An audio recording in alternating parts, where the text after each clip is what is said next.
like, way to look at, like, realize that, like, what we've gone through is not normal, right? And is not, like, expected when we're all like, this is what we lived through. Like, no shit. Like, duh. Like, this is normal, right? In a country with rapidly increasing youth suicide rates, my home state of New Mexico leads. New Mexico has the highest youth suicide rate among all 50 states. Ranking 49th in education and first in drug abuse and teen pregnancy, New Mexico is an impoverished, forgotten state. I grew up in a small town in the mountains of New Mexico. My small town of Taos has a population of around 5,000 people. It is one of those towns where everyone knows each other. In such a small community, there is no anonymity. In 2016, my small community experienced multiple teen suicides in the span of half a year. Coming one after the other, 2016 was our senior year of high school, but most of it is hazy with report after report of another kid committing suicide. Our town was left stunned, and I, like many 17-year-olds, went off to college to deal with the ramifications on my own. 3 years later, I wanted to understand what had happened. This project was born out of my own search for answers. For this project, I interviewed 3 close friends. Names have been abbreviated and/or cut to protect the identities of both survivors and victims. Hello. I can't see you. Hey. Good to see you.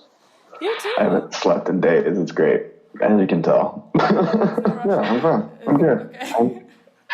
I'm good. So. I'm fine. Yeah. All right. Okay. All right. Let's do everything, and then we can talk shit.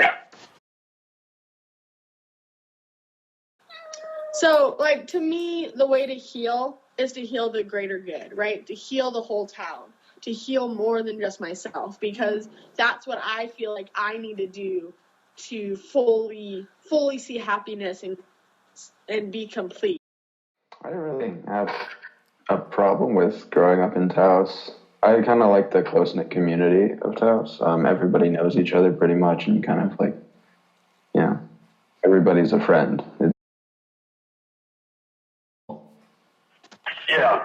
Growing up in New Mexico was mostly pretty quiet because New Mexico's pretty quiet. So, being a aggressive antisocial bastard that I am, most of the suicides that I know of, and there are probably quite a few I don't know, most of the suicides I know of, I was not particularly close to those people, but there was one that I was actually fairly close to. A kid named, he jumped from the Gorge Bridge over the Rio Grande, and no one saw it coming. But that was a shitty week.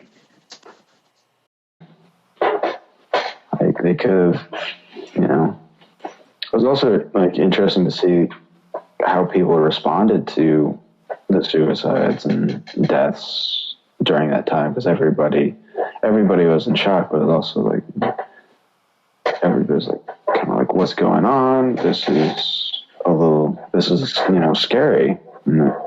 We just finished graduating high school, and we're having all these reports of people just not continuing.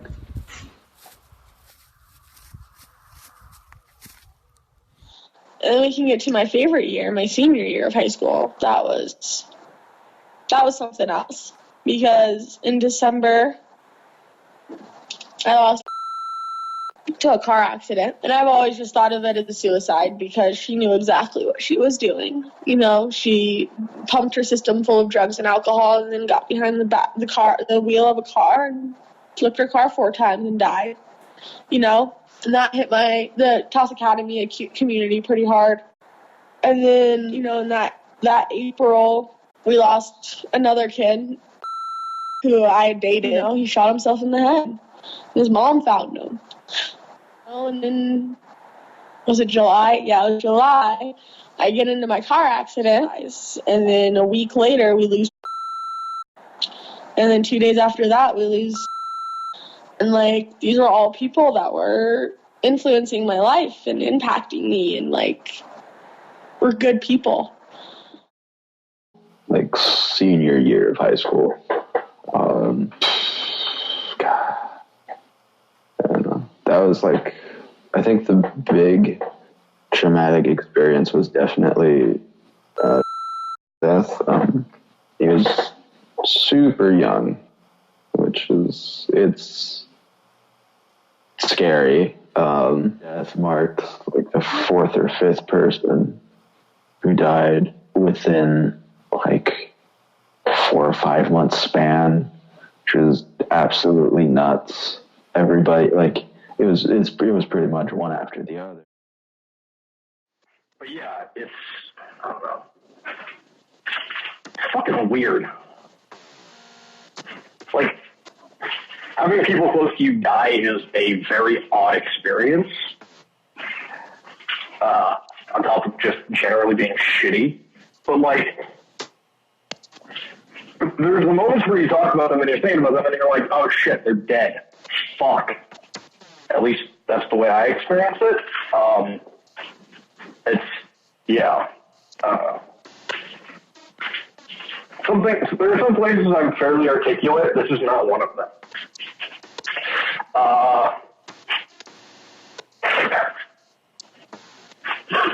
My emotional vocabulary fucking sucks. And you know, like, some days I'm so fucking pissed at them. I'm so pissed. Because these are people that would, like, made a difference and were going places. You know, and society had mostly just written them off. Because of what they look like and where they're from and who their parents are. I could see, like, that everyone cared so much about them. This wasn't like 2 people cared, 2 people cry still. Like, there is a community of a few thousand people that miss these young people. And that's some trauma I don't think I can really ever work through. It was like, damn, it got to the point where it was like, this is ridiculous. Like, the youth of New Mexico needs some, like, therapy, needs some help, because, like, this is, like, what it was, but it's just becoming too much. Like, I personally didn't know what to do. I didn't know what to think. It's like, what, I was pissed because there's, like, a lot of people who I knew were just, like, disappearing. Like, some of, when you, like, grow up, you expect that you'll know people, or, like, you'll see them around at some point, especially in Dallas. But then for them not to be there, or, like, they're permanently not there, is kind of like a big slap to the face. Don't really, like, it hits you, and then you're like, life is short, it's, super precious, and they can still live through us because that's what we got. I know none of them would want us to stop our lives for them. So for me, it's when I'm skiing, I just take that one extra run. This one's right? That's like, I think, I don't know, it's how I handle it. It's how I go through it. And that won't change. For the rest of my life, I'll take that one extra run for because that's what his dad wants. His dad wants us to remember him on the slopes. His dad wants us to remember him on the mountain bike, laughing whenever we get the chance. Yeah, definitely. I mean, it's a kind of a big event, and for, like, the multiple deaths during that time, which was absolutely crazy. Even went as far as there to be, like, a suicide support center in Taos, or, like, an app. Somebody was, like, developing an app for it, and I was like, geez, it got to, it's, like, understood, but, like, we shouldn't have to do that. It shouldn't be that prevalent where, like, everybody in the community is like, hey, there's a problem.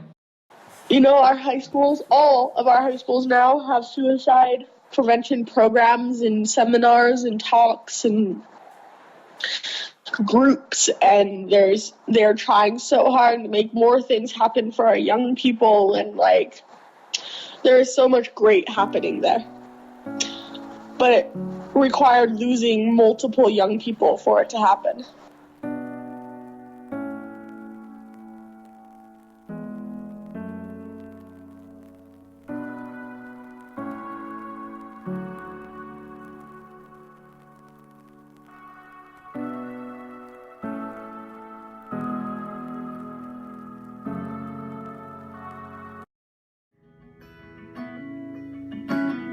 See, I'm just saving us some trouble somewhere down the line. This kind of town you just leave behind. So you don't know it yet, but you won't come back.